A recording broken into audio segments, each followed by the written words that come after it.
Thank you, Allison. So I'm Kim Stitzel from the American Heart Association. I oversee and co-lead our Center for Health Metrics and Evaluation at AHA.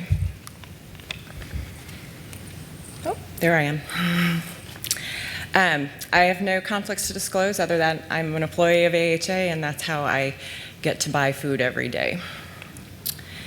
And I'm talking about personalized nutrition. I'm talking about it from the angle of the idea that by customizing our nutrition advice, we're hopefully enabling people to successfully make dietary change. And the environment that the food landscape lives in today is changing dramatically, as we all know. We're helping to shape it. But consumers are driving that change as well. They're driving the way that food is prepared, packaged, and instantaneously available to them. There is growing healthcare incentives to eat healthy as the population ages, as chronic disease is unfortunately sort of taking a turn, and trends are going in the opposite of what we'd like to see, or starting to potentially go in the opposite of what we'd like to see. There's more incentives out there for healthcare and insurance companies to want to provide incentives for healthy eating. And then finally, technology, not just about what I'm going to talk about, but the technology about the way we shop, the way we eat. We've got Grubhub. Food can show up at your door within 30 minutes. Amazon has new, no lane, no person grocery stores, as well as the online shopping. And you can instantly then have fresh food delivered as well. So our whole entire food landscape is changing dramatically. So we need to help people, when they're looking to make behavior change, also adapt to this new and changing landscape. And so, why is behavior change important? As I touched on, and I think most of us in this room know, we're really bumping up against some potentially scary trends. We've enjoyed for 30 plus years, or at least since the AHA has been monitoring cardiovascular mortality rates, a decline. And we're starting to see some leveling off in different populations, particularly around stroke rates. That's very alarming. And we think some of that is due to the obesity epidemic that's out there.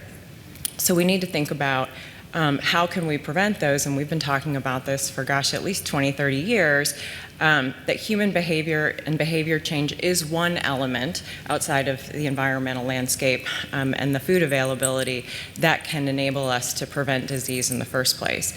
And this is important because if 7 out of 10 deaths are happening from modifiable risk factors, and 40% of that is through behavior change, that is a place eventually we've got to figure out.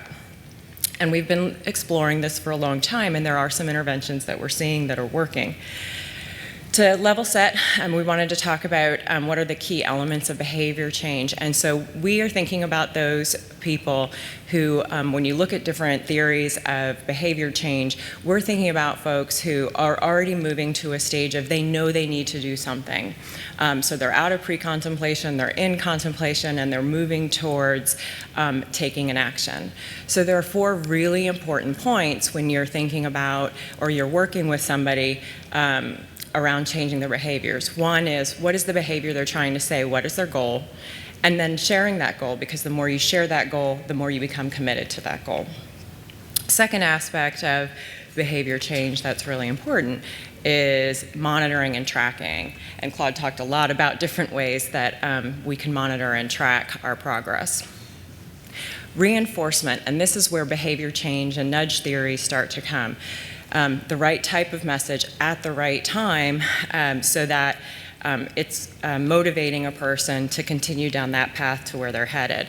And then ultimately a reward system along each step of the way. How am I giving almost a benefit to myself, treating myself for making a commitment and following through with it? And so technology, what is the technology that can shape that? Claude covered so much of it, so I won't spend a lot of time here. But the one thing I do want to point out when we talk about it from a behavior change and a theory, that is a very fine line with devices and the nudges that you get between motivation and demotivation. So an example of, to me, a great nudge is if you have a food journaling app, and this is a case study that I'm going to share with you that we're working on. if the app knows you have always provided your food intake for the day, say at 9, noon, 3, and 6, if it's 12:30 and there's been no data input into the app should send you a little nudge like, hey, did you eat lunch? What did you eat? That could be motivating. For me personally, I've gotten a demotivating nudge from my fitness app after I twisted an ankle and couldn't run, and it says, hey, you haven't run today. And you're thinking to yourself, I can't freaking run today. So that's very frustrating, and I deleted the app. So you have to be really careful about what is motivating and demotivating. And historically, where we are in this space right now is that a lot of technology companies and great mathematicians and data scientists have been working and developing these really cool, slick, and fancy apps. And on the side, we've been over here trying to figure out behavior change theory. Now we're finally all kind of coming together and working together. And now we're starting to develop a little bit of an evidence base of what possibly might work in there. Okay, so there's a few highlights that I wanted to share across some studies that we looked at. And ultimately, at the end of the day, what we've learned is, okay, people track better their food intake when they are using an app, and this is, of course, on the condition that the app is slick, it's easy, and it's enjoyable to use. So they tend to track better if it's an enjoyable experience, and they actually enjoy doing it, so that in turn causes them to track more. When you add on top of the tracking a social component, so for example, in one study, there was a Facebook group of all the folks who were trying to lower sodium in their diet. So they had some connectivity with other people like them that were trying to do this similar type of behavior. And so they can motivate each other and share their struggles. On top of that, if you add prompts, like I just mentioned, hey, I saw that you had a burger today that had a lot of salt. How about you try a banana later on? Or probably something a little bit more fun. I'm a dietitian. I can't help it. I eat salt. I eat a banana afterwards. But the feedback loop of giving them a nudge. So if you have the app, you have the social network, you have the feedback loop, and you have the nudge, we think you're getting more successful. And then finally, the biggest success tends to be if you, on top of that, add something personal like counseling, human interaction on top of that. So human interaction plus the technology that has all those other components seems to be the most successful moving forward from the limited data that's out there today. So we've talked about artificial intelligence and AI, and I think everyone gets, the concept of it. We thought it would just be helpful to say AI is that grand umbrella term when we're talking about sort of computer science and intelligent machines. We use these terms all interchangeably between AI and machine learning, but machine learning is just one element of AI. Similarly, predictive analytics is also one element of AI. So I guess it's sort of like the comparison that a rectangle is a square, but a square is not a rectangle. So before I go into our case study of our food journaling app that we're developing, so we looked at, what is the latest science telling us about how digital applications can impact behavior change positively? What are the core elements of behavior change? We wanted to look at what are the trends that are happening out in this field, in this space that we want to be in. And one is that we see we have a prediction that with the invention of Siri, Echo, Google Home, and more of these voice-enabled speech recognition programs, that the traditional way of communicating, typing, websites is starting to decline, and more often we're going to be using these voice-enabled technologies to get us the information that we want. And speech recognition is one form of artificial intelligence. So an example, and so we see that tipping point being in about 2020 to 2025 where we think voice enabled. So that's a function that we wanted to make sure is included in our app. So in a real live example of kind of these tipping points, how many people still have a landline in their house? Who thinks they'll still have that landline in their house in 5 years? So, good example. So, back in 2004, that's when Apple released the iPhone. And that's when smartphones started to come into the marketplace. And it took us all many years before we had one, but I think almost everybody has a smartphone these days. And so the tipping point took about 12 years before smartphone technology took up the space of landline technology. And when I looked around the room, it was probably about 10% of you still have landlines. We didn't pull this all the way out to 2018, but you'll see it dive pretty fast. The other trend, the trend that goes on top of the speech recognition, is this idea of the conversational interface. So how it works is bot technology is essentially just an application or software that is designed to simulate a conversation with human users. And especially over the internet. So for example, when you go on AT&T and you can't figure out how to pay your bill or you can't remember your password and that little box comes up and says, hey, I'm Susie, I'm here to help you, what can I help you with? That's not Susie, that's Susie the robot, the chat bot. And Susie the chat bot knows the answers over history to about 100, hundreds and hundreds of questions and learns those answers over time. That is AI technology, that is machine learning and speech recognition coming together. There is no one on that other end until you get to a point where Susie, that chatbot, doesn't have enough data to anticipate an action, and then maybe, if you're lucky, Susie will actually turn you over to a real Susie. A living, breathing Susie. But this chatbot technology is growing more and more. People love it. They expect it now from their any company or interface that they're working with. And just some data for it is 35 explicitly want chatbots. They don't really want real people. And of those folks, about 70% of them like it because it's instantaneous. We are in an instant world. And even more so, a fifth of those think it's the best way to communicate with a company. So I think it's a really smart technology. It feels really good. People like it. It's something we want to include in ours as well. So how did we come up with what I'm about to present to you? We looked out in the marketplace, and our goal was really to identify a tool that makes it easy for average people to adopt a few healthy habits, and this was specific to the area of diet.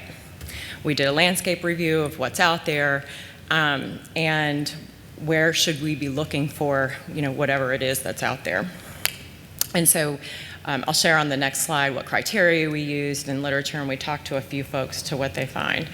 But it probably won't surprise you, as being the science side of the house, that we couldn't find any apps out there that are in the marketplace. We know people are developing, but we couldn't find any out there that really combined all of the science-based strategies and the behavior science that we know to be true with a really nice, clean user experience that incorporates then all of that behavioral science that we know is important. You need that reward loop system to be built into that, and it needs to feel seamless. Like, it can't feel contrived or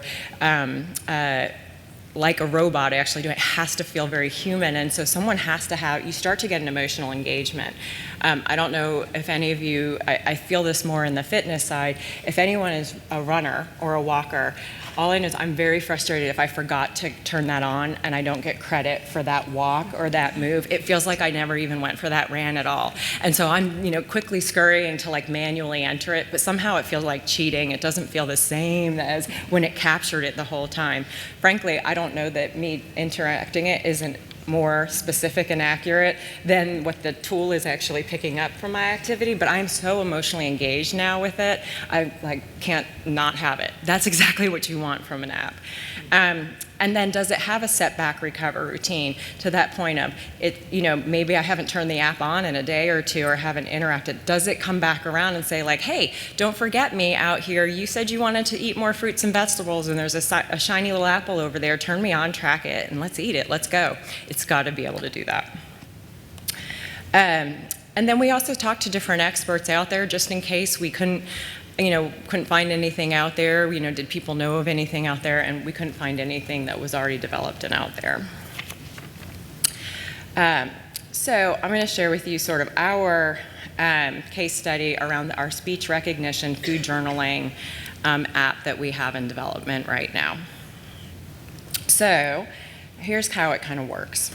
So again, like I said, we're targeting a person who is already knows they need to make a change and is motivated to do that. So the person comes in, decides that they need to set goals and they need to monitor, track, journal their eating. And the thing we know we need to be is almost device agnostic. You don't want to pigeonhole yourself into only one stream, one format. So the application that we're developing can be, you can enter it through social media, you can use it through an actual mobile app, or through a voice app that can sit within, say, Siri or Echo, Alexa. So you can come in anyway, so it's agnostic. Then the user can sign up, set goals, and input the foods that they've eaten throughout the day through a variety of ways. Claude mentioned pictures and visual, being able to enter food that way. I can say, hey Siri, I just had a peanut butter sandwich, 2 slices of bread, I don't know, about the size of a fist of peanut butter, and that's what I had for lunch. So you can give it as much information as you can, or you can hand type it in. So pictures, voice, or hands. And we will, and one of the things we are exploring as well is, and I think Claude, you presented this, was the idea of, or maybe it was Mads in his research, shopping. And can we, look at how when you're buying something and scanning it, is that also another piece that we can add into here? So anyway, we want the person to be able to continuously update wherever they are and they have time. So you need to be able to transition among the devices. So maybe when on my way to work, because I eat in the car, I might say, hey, watch, I had a Cliff peanut butter bar, and then I might be eating my lunch at my desk, and so I can talk to my computer and tell my computer what I did. So you want to be able to let it continue to update wherever you are and wherever you have time, easy, frictionless. So here's where you want the recommendation engine, that personalized nutrition, that personalized feedback to come in. It can either be motivating messages for what you should do next. It could be, hey, your goal was to do, to eat less, sodium, and you were goaled to 2,300. We see you're already at 2,000 for dinner. Maybe this is a suggestion of what you could eat for dinner. So it can either nudge you to what you should be doing, nudge you towards maybe data you missed inputting. It may, it can give you a message as to what to eat. It can be very flexible within the system to tell you, and it's going to learn over time. If I tell Allison that what would be really great for you is to have some whole grain bread, and I've offered that to you twice and you've never taken it and eaten it, I'm going to stop saying eat whole grain bread. It's going to tell you to do something else. So it really should have sort of brains inside of it to be thinking of, I told you that, that didn't work. Well, I'm going to try something else. And then ultimately what you're driving towards is that deeper engagement. And then ultimately, what we're hoping is you're changing your behavior and will have positive outcomes, which is why AHA cares about it. We're hoping in the end of the day, we're going to finally figure out how we can get people to eat healthier. And have a healthy heart. And it beats very well, I guess, when it's healthy. So our next steps are, we're still in a build stage.